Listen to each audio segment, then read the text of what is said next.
इसको हम ये कह सकते पूरी इंडस्ट्री में एक बहुत बड़ा बूम आएगा। और इससे न केवल देशवासियों को फायदा होगा, आज तमाम ऐसे देश जो विकसित देश नहीं है, जो विकासशील देश हैं, आज वहाँ से भी बड़ी संख्या में यहाँ पर भारत में इलाज कराने के लोग आते हैं। तो केवल देशवासियों को तो फायदा होगा ही।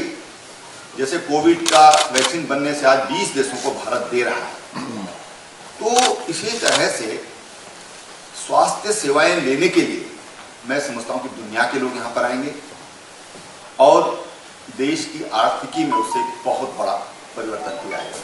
हमारी सुविधाएं तो सुधरेंगी, लेकिन देश की आर्थिकी में भी एक बड़ा भाग चेंज आएगा। सर, आत्मनिर्भर भारत की दिशा में इस बजट को कैसे देखते हैं आप?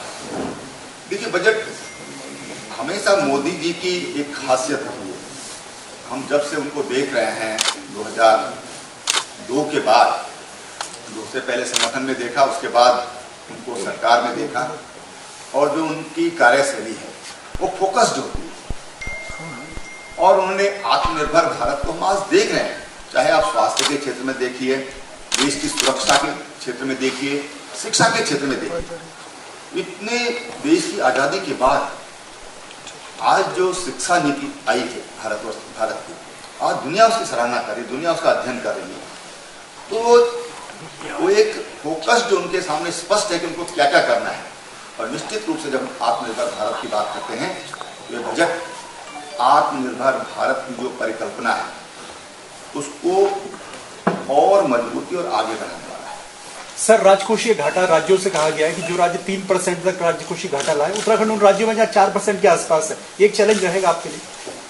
निश्चित रूप से, लेकिन तमाम सुधार हम लोग उस दिशा में कर रहे हैं, चाहे श्रम क्षेत्र में हो, उद्योग के क्षेत्र में हो,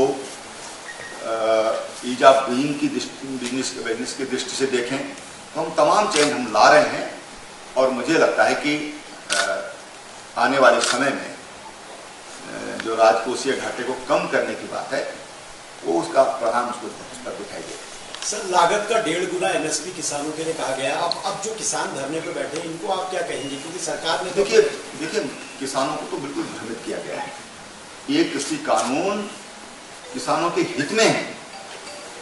मुझे बताइए कि मोदी जी ने मुख्यमंत्री रहते हुए या देश के प्रधानमंत्री रहते हुए जो काम किसानों के लिए किया है, हमको बता दें कि किसी प्रधानमंत्री ने काम किया है।